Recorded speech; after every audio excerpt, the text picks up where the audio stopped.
Música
tenemos aquí en Radio Televisión Derechos Humanos Guerrero, ¿verdad, amigos?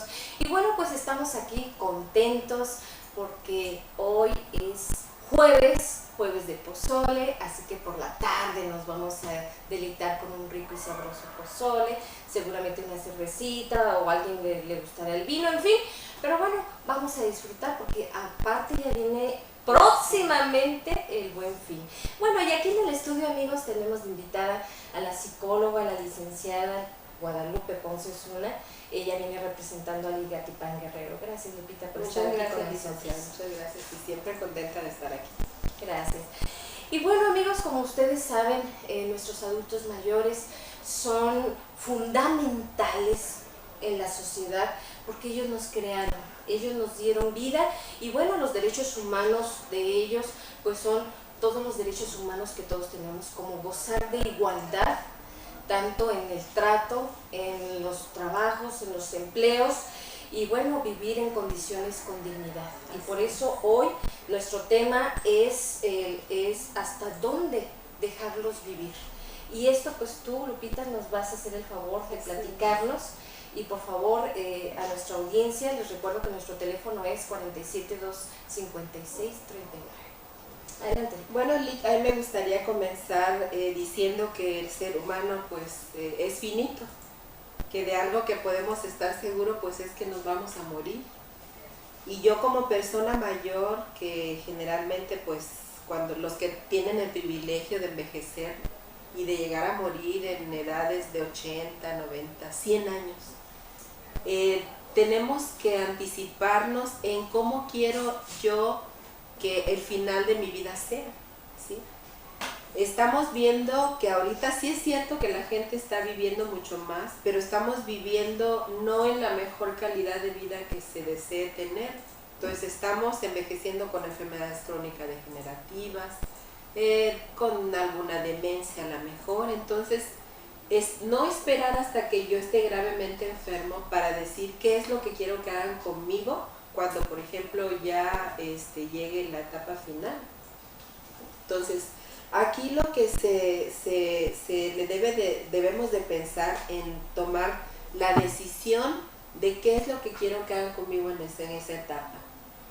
Hay un libro hermoso que se llama Déjalos ir con amor, de Nancy O'Connor, que es de Editorial Trillas, que ella nos dice que el problema comenzó cuando nosotros, en vez de ver la muerte de manera natural, empezamos a tratar de luchar en contra de la muerte. Entonces se dan esas terapias, esa terapia encarnecida, pues un encarnecimiento terapéutico con la persona, y los ves que llegan al hospital, los entuban, les cortan sus piernitas, les hacen de todo, y de todas maneras la persona muere. En esa parte de este libro tan bello, que yo le digo a los que nos escuchan, lo puedan leer, ella nos dice que la muerte anteriormente no era tan traumática, porque la gente moría en el seno de la familia. Y ahorita, para ir en contra de la muerte, nosotros tratamos de llegar al familiar hasta las últimas consecuencias. Haga lo que pueda, doctor, le decimos, ¿no? Lo que se pueda. Entonces, se da ese encarnizamiento que mucho se está hablando en gerontología, en geriatría, que nosotros, ustedes los adultos mayores que nos están viendo, la familia, nosotros como hijos, por ejemplo, preguntarle, mamá, ¿qué es lo que quieres al final de tu vida? ¿Cuál será la decisión del final de tu vida? Exactamente, entonces la misma mamá te lo dice. Por ejemplo, yo recuerdo la muerte de mis abuelos, licenciada, que te he dicho que ellos fueron una parte importante de mi vida, y ellos, por ejemplo, el de mi abuelo, me acuerdo que todos mis tíos, los hermanos de mi mamá, estaban hincados alrededor de su cama. Entonces, mira qué muerte, de alguna manera llamarle sana, libre, hermosa, el ver que estás rodeada de toda tu familia. Pero ahorita, ¿dónde se está muriendo la persona? Y a lo mejor sin quererlo, en un hospital frío, con gente que no conoces, con gente que a lo mejor ni te da la mano cuando estás dando tu último aliento de vida. Entonces, mira la importancia que tiene, licenciada, que nosotros anticipemos esta parte y yo diga, ¿cómo es que quiero que se dé la última etapa de mi vida? Que es pues lo finito, nuestra muerte, anticiparnos pues a esa parte. Yo creo que la idea, como tú dices, Lupita, es sensibilizarnos la familia. Así es. Porque obviamente esa lucha encarnizada, como tú mencionas, porque viva nuestro ser querido, no es que seamos malos. A lo mejor en nuestro egoísmo de que queremos a esa persona, queremos escucharla, queremos seguirla abrazando, queremos... porque finalmente es un pensamiento de amor hacia esa persona.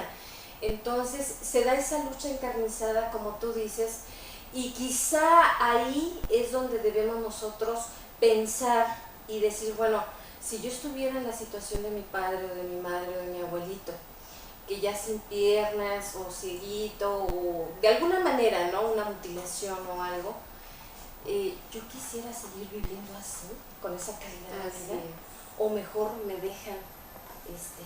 Así es. Entonces, esta parte que a veces nosotros dejamos de lado y no queremos tocar, licenciada, o sea, a veces tenemos la muerte como un tabú, sin darnos cuenta que es lo más seguro que tenemos.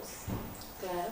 Entonces, a lo mejor si mi papá o mi mamá no ha tenido la oportunidad de decirme, ¿sabes qué, hija? Yo quiero que sea de esta manera, que no me lleves al hospital. Yo, por ejemplo, lo he hablado con mi madre. Mami, ¿tú qué quieres? Hija, yo no quiero ir al hospital.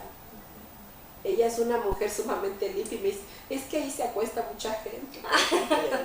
Y yo no quiero que me lleves ahí. No, yo quiero en mi casa. Ella se acuerda de su mamá, de su papá. Mi mamá, mi papá murieron en mi casa. Hija, tu papá se murió en la casa. Mi papá nos decía, licenciada, yo no quiero que me lleven al hospital. Yo me quiero morir aquí. Entonces, a lo mejor, no por el hecho de que voy a tener a mi mamá, a lo mejor con un médico en casa, a lo mejor con una enfermera, acompañarla en esta última etapa que va a estar mi familiar conmigo, ¿no? Que es lo que debe ser y lo que muchos de los estudiosos de esta parte dicen que pues es mejor todo en familia, licenciada. Claro. Todo en familia es mejor. Apenas estuvo un familiar de mi esposo internado en el IMSS en Acapulco y a mí me encantó que en terapia intensiva, licenciada, ya te permiten estar 15 minutos con tu familiar, cosa que anteriormente no se hacía. Entonces están viendo esta parte humana, se están humanizando más y decir, bueno, sí es cierto, está en terapia intensiva, es un lugar que no entra cualquier persona, pero le voy a permitir 15 minutos al familiar, que a lo mejor ya mi familiar ya está en una etapa muy avanzada de la enfermedad y no se da cuenta que esté, pero a lo mejor le toco su mano, lo abrazo, a lo mejor me le acerco al oído y le digo algo, a lo mejor algo, ¿no? Que él sienta que está su hija o su hijo o un familiar querido junto a él, ¿no? Claro. Pero entonces cuéntanos, Lupita, ¿cuáles son las directrices anticipadas? Fíjate, licenciada, que hay una que se llama Ley de Voluntad Anticipada, que desafortunadamente en el estado no está, pero en muchos estados de la República ya la tienen. Entonces debería si algún diputado, si alguna persona que tiene que ver con las leyes en el Estado, porque tiene que ser el Estado el que tome la decisión, pues que hablaran de esta ley de voluntad anticipada que se puede dar en este estado, si ya está en Aguascalientes, si ya está en el DF, en varios estados, por ejemplo. Cualquier notario, licenciado, yo puedo, adulto mayor, ir con cualquier notario y un testigo y decirle, ¿sabe qué? Yo quiero que no se me dé un encarnizamiento terapéutico, por ejemplo. Yo quiero morir en casa. Yo quiero que cuando yo esté mal ya no me lleven al hospital y me dejen que la muerte llegue de manera natural y morir en casa. Entonces, el notario no les va a cobrar absolutamente nada, para eso no se cobra. Está en la ley estipulada que nada más se hace ante notario para darle la certeza jurídica, ¿sí? Y entonces yo voy a decir, mi hijo fulanito es el que va a tomar la decisión que yo estoy dejando en este instante para que se lleve a cabo. Entonces, ojalá y alguno de los diputados, alguna gente que tenga que ver con las políticas de este estado, pues tomen esta parte, licenciada, y no sea otra la gente la que tome las decisiones que son propias, mías, son mías, que yo tengo que tomarlas, ¿no? Y licenciada Lupita, yo he escuchado de los problemas bioéticos. Así es. Explícanos por favor bien, para aclarar ahí algunas dudas. Así es. ¿Qué es esto de la bioética? Es, por ejemplo, yo llego como familiar y que en un hospital privado, por ejemplo, que en vez de que te gastes 30, 40 mil pesos, licenciada, tenga la ética profesional del médico y te diga, ¿sabes qué? Tu mamá se va a morir. Le hagamos lo que le hagamos, tu mamá se va a morir. Y no así, la interno, la lleno la entubo, y ahí se da lo que le llaman en los médicos el encarnizamiento terapéutico. O sea, es no tener ética, es pensar en el dinero y no pensar en que esta persona nomás la voy a hacer sufrir con todo lo que le voy a hacer y de todas maneras va a morir. Entonces tú ves que luego la persona anda corriendo, licenciada, se muere su familiar y anda buscando dinero porque no tiene para pagar el hospital. Porque en mi desesperación de que yo quiero que salven a mi familiar, pues hagan lo que tengan que hacer. Entonces ese es un problema que tiene de alguna manera los médicos que no tienen ética profesional. Hay un amigo que me dice que es médico, Lupita, es que muchos de los médicos estudiamos por dos razones, por querer ayudar al otro o por el dinero. Entonces hay dos tipos de médicos y hay dos tipos de personas, yo creo que en todo, porque si tú ves que alguien no tiene dinero y si de veras te gusta tu profesión y quieres ayudar, pues no le cobres. Claro. Pero difícilmente alguien que estudió medicina o que estudió psicología, cualquier profesión, si lo estudió por dinero, pues no le va a importar, y lo que va a querer es cobrarle a la persona aunque vea que no tiene dinero. Y claro que hay ejemplos honrosos, ¿verdad?, aquí en Guerrero, como por ejemplo el doctor Alberto Saavedra, que él en muchas ocasiones pues nos contaba que no cobró porque había gente que no tenía con qué pagarle. O el doctor Gustavo Alarcón también, sus consultas son accesibles para las personas y han llegado al hospital, le dicen que no tiene dinero y los atienden. Entonces, pues como ellos, sí hay varias personas. Pero no, y los ven, licenciada, que les dicen, tú ves luego al médico que estudió para ayudar. Claro. Los ves y le dicen, ¿sabe qué? Tengo una muestra médica, se la regalo. Claro. ¿No? Pero pues son muy pocos. Hay sus excepciones. Lupita, yo te invito a que nos vayamos a un corte, pero antes, amigos, en el chat de Radio Televisión Derechos Humanos Guerrero, muchas gracias. Saludos a la licenciada Generosa Castro Andraca, que nos está sintonizando, y a doña Poli y don Luis Castro, de 96 y 94 años, que nos ven desde Quichultenango. Ay, mi vida, felicidades por esos 96. Un beso, por favor, a ellos que nos dos. envíen una foto, por favor, para conocerlos. Sí, por favor, doña Poli y don Luis Castro. ¿Cómo ves? Felicidades, mi amor. Muchas que Dios gracias. te bendiga muchísimo más de lo que ya te ha bendecido. Muchas gracias. Y muchas gracias al licenciado Marco Castillo. Gracias, Marquito, porque él siempre está pendiente en la producción. Sin él y sin sobre todo ustedes, amigos, este programa no se llevaría a cabo. Vámonos rápidamente a un corte y regresamos. Nuestra historia.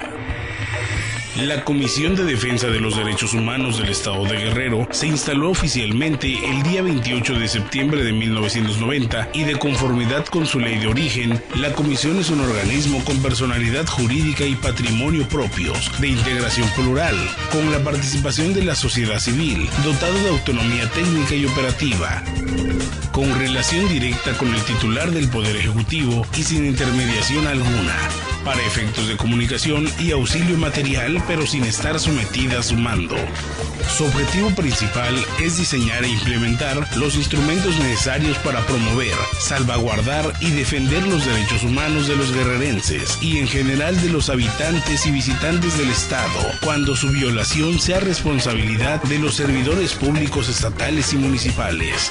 Las condiciones socioeconómicas, geográficas y culturales de la entidad han sido limitantes para el goce de los derechos del ciudadano, por lo que, además de las oficinas centrales ubicadas en la capital del Estado, ha sido indispensable crear coordinaciones regionales de derechos humanos para acercar los servicios de la Comisión a la ciudadanía. Para reforzar los programas de asesoría y orientación y dar paso a una consolidación en los derechos humanos, para promover el ejercicio real de estos derechos y su protección y defensa, convirtiéndose estas coordinaciones en un valioso soporte para hacer llegar los servicios a la totalidad de la población. Órganos de la Comisión, para reforzar los programas de asesoría y orientación y dar paso a una consolidación en los derechos humanos, para promover el ejercicio real de estos derechos y su protección y defensa, convirtiéndose estas coordinaciones en un valioso soporte para hacer llegar los servicios a la totalidad de la población. Órganos de la Comisión, para reforzar los programas de asesoría y orientación y dar paso a una consolidación en los derechos humanos, para promover el ejercicio real de estos derechos y su protección y defensa, para promover el ejercicio real de estos derechos y su protección y defensa, convirtiéndose estas coordinaciones en un valioso soporte para hacer llegar los servicios a la totalidad de la población. Órganos de la Comisión. Consejo Técnico. De acuerdo a la ley, posee un rango equivalente al de magistrado del Tribunal Superior de Justicia del Estado. Secretario técnico de la Comisión y del Consejo. Tiene el carácter de fedatario de los actos de la Comisión y de su Consejo Técnico, además de las funciones de carácter ejecutivo que le confiere el presidente, como lo son los programas de capacitación tendientes a desarrollar una cultura de derechos humanos entre la población. Visitador General. Es un órgano de la Comisión presidido por su visitador general, integrado además por 3 consejeros técnicos que no poseen el carácter de servidores públicos. Su atribución se contemplan en el artículo 35 de la Ley de la Comisión. Secretario Ejecutivo. Nombrado en base en la atribución conferida en el segundo párrafo del artículo 10 de la ley, como titular de la unidad encargada de llevar a cabo el seguimiento de las resoluciones emitidas por la Comisión, teniendo como principal objetivo el de vigilar que las resoluciones sean cumplidas. Área de orientación y quejas. Adscrita directamente a la Presidencia, tiene función primordial la de recibir o formular las quejas, turnándolas de inmediato a la Visitaduría General, además de proporcionar información y asesoría a las personas que lo soliciten. Coordinaciones regionales. A petición del Honorable Consejo Técnico, se crearon las coordinaciones regionales debidamente instaladas en las poblaciones de Tlapa de Comonfort, Ometepec, Tecuan de Galeana, Acapulco, Ciudad Altamirano e Iguala. Comisión de Defensa de los Derechos Humanos del Estado de Guerrero, por el respeto a la dignidad humana. Ya estamos de regreso, amigos, aquí en Radio Televisión Derechos Humanos Guerrero. Les recuerdo nuestro teléfono en el estudio 47-256-39 y bueno, también nuestro portal es www.derechoshumanosguerrero.tv. Estamos charlando aquí con la licenciada Lupita Ponce Osuna, gracias Lupita, ella viene por parte de Ligatipal. Y Lupita, estamos hablando, nuestro tema del día de hoy es ¿hasta dónde dejarles vivir? Fíjate qué importante es otro derecho humano a los que los seres humanos tenemos, pues ese derecho, es la alimentación. Así ¿Sí? Entonces, fíjate bien, lo que embrolla todo esto es la familia, el rol de la familia, los cuidados paliativos de nuestros adultos mayores. ¿Cómo deben ser esos cuidados? Bueno, el cuidado paliativo básicamente son pueden ser los finales, cuando por ejemplo una persona tiene un cáncer terminal, que sabemos que no vamos a curarlo, pero no lo vamos a dejar sin hacer nada, ¿no? Por ejemplo, si la persona tiene dolor, a lo mejor llevarlos a alguna clínica del dolor para que en ese instante pues le quiten esa parte que le está causando mucha molestia. O sea, es no dejarlos solos en esta parte final de la vida. Son esos cuidados paliativos que se los pueden dar en algún hospital, que puede ingresar y salir otra vez la persona con su familia. Por ejemplo, en el Hospital de Cancerología en Acapulco hay una clínica del dolor en específico, que las personas ya con un cáncer terminal, a lo mejor de garganta, a lo mejor de matriz, a lo mejor de pulmones, etcétera, etcétera, donde esté alojado el cáncer, llegan, les inyectan, parece que sé que utilizan morfina ellos ahí, o cualquier medicamento que de alguna manera le quite a la persona el dolor. Yo me acuerdo mucho, un tiempo estuve yendo como voluntaria, y me acuerdo que estaba una señora, ella tenía enfisema pulmonar porque toda su vida había fumado. Entonces me dio mucha risa porque la veo que la meten a la clínica del dolor, le inyectan el medicamento que le tuvieron que inyectar, y se va al otro extremo del cuarto a fumar. Ella quiere hasta el final ser feliz. Pues sí, entonces bueno, al final pues son decisiones, ¿no? Claro. Es una decisión que ella tiene, y yo siempre le digo a los hijos, miren, no traten de cambiar a su familiar, porque se nos va la vida en quererlos cambiar y no nos damos tiempo de quererlos al final. Claro. De cuentas, ¿no? Y como tú estás hablando ahorita precisamente, Lupita, de una enfermedad terminal, a lo mejor los familiares, insisto, como no vivimos ese dolor físico, estamos hablando de una enfermedad, no tenemos esos dolores físicos o esas mutilaciones, y por eso no podemos hacer muchas cosas, que eso también es doloroso, pero ya es un dolor mental. Entonces, a lo mejor porque no estamos conscientes totalmente de eso, a lo mejor nosotros estamos obligando, por ejemplo, el enfermo, nuestro pacientito, nuestro adulto mayor, que ya está con esa enfermedad terminal, no puede comer determinadas cosas. Entonces, y él se le antojó un plátano, se le antojó un chocolate, se le antojó algo que no puede. Y no se lo quiero. Y nosotros, no, de ninguna manera, y hasta nos regañan y en ocasiones los maltratan. Así es. Entonces, y él, aparte de que lo regañaron o lo maltrataron, todavía se quedó con ese sabor de, ay, mi chocolate o mi cigarrito que tanto me gustaba. Finalmente, nosotros sabemos que lo hacemos por el bien de ellos, pero le estamos provocando un sufrimiento adicional al de la enfermedad. Claro, y al rato tenemos el sentimiento de culpa. Claro.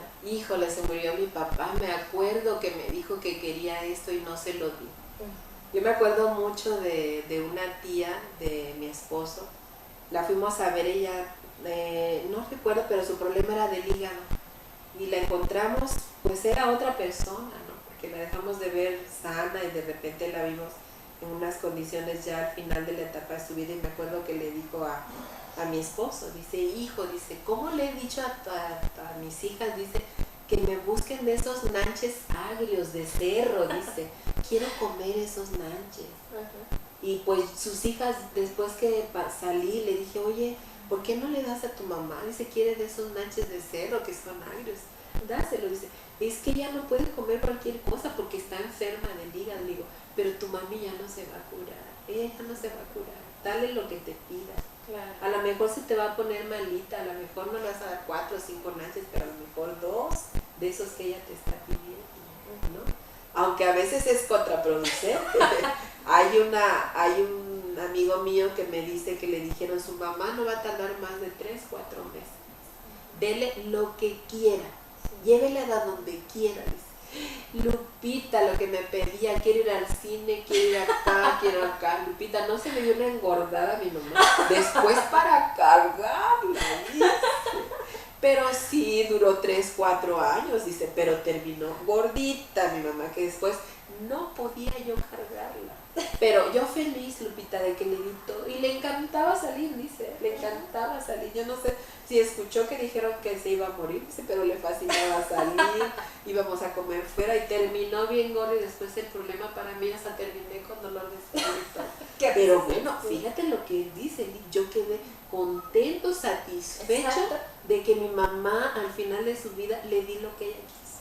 Qué bonito, ¿no, Lupita? Claro, por supuesto. Finalmente, por eso te digo, es importante, como dices tú, concientizarnos todos, los familiares, así es, del dolor que está sufriendo nuestros seres. Así es, por eso la importancia de estos temas. Lupita, por favor, danos al público la dirección y los teléfonos de Libertad. Así es, estamos en Zaragoza número 38, Colonia Centro, los teléfonos son 47 14465 y 47 14463. Y bueno, aprovechando, les quiero decir que va a haber curso de manualidades. Les digo los cursos que van a ser: piñatas, papel picado, pintura textil, tejidos artesanales, bisutería, bordado de sandalias, que es muy bonito, queda muy bonito, y por supuesto guitarra. Invitarlos para el 23 de noviembre a las 5 de la tarde aquí en el Zócalo. Va a hacer lo de la flor de Nochebuena en plenitud. Invitarlos a sus familiares, a los adultos mayores, a que vean a estas personas que con todo el ánimo están concursando para hacer la flor de Nochebuena en plenitud. Licenciada, no sé si puede decir de sí, lo de pago no, de... adelante. Bueno, decirles a los beneficiarios del programa Pensión Guerrero de Acapulco que no vamos a depositar al banco donde les veníamos depositando, porque se les va a pagar de manera personal en el centro Acapulco, en el Salón Chichén Itzá. Les digo, el 27 de noviembre de la A la C se va a pagar el 27 de noviembre de 8 a 3 de la tarde. El 28 de noviembre de la D a la G, el jueves 29 de noviembre de la H a la M, viernes 30 de noviembre de la N a la R y el sábado 1 de diciembre de la S a la Z. Si a alguna persona se le pasó el día, tiene que ir el último día, que va a ser el sábado 1 de diciembre. Si yo, por ejemplo, era de la letra A, pero no acudí ese día, hay que ir el último día y ahí se les va a pagar a todos. Por favor, la fecha que les toque, que respeten los horarios, que respeten sus letras para que se les dé la mejor atención y sobre todo en calidad, que es lo que ustedes merecen. Ahí está el mensaje, amigos. Muchas gracias, licenciada Guadalupe Ponce, por haber estado aquí con nosotros en Radio y Televisión Derechos Humanos. Muchas gracias. Amigos, yo los invito a que continúen con nuestra programación de la radio, de aquí, de la Comisión Estatal de Defensa de los Derechos Humanos. Las personas de la tercera edad tienen los mismos derechos que los niños, los adultos y los jóvenes. No olvides prestarle atenciones que les harán sentir mejor. Procura mantenerlos tranquilos y brindarles compañía. Prepara alimentos de acuerdo a sus necesidades físicas o de salud. Platica con ellos. Bríndales tu mayor ayuda y comprensión. Permíteles platicar, opinar y expresar libremente sus ideas. Derechos Humanos Guerrero.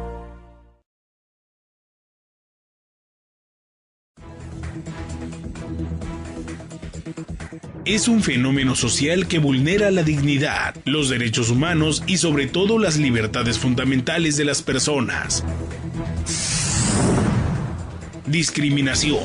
Se genera en los usos y prácticas sociales entre las personas y con las autoridades, muchas veces de manera no consciente.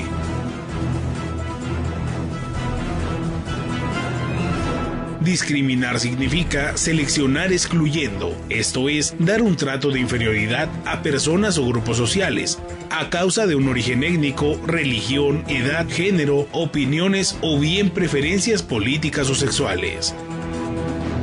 Si has sido víctima de algún tipo de discriminación, llama a nuestros teléfonos y oriéntate 01747 49 2000 y 01800 710 6618. Radio TV Derechos Humanos Guerrero.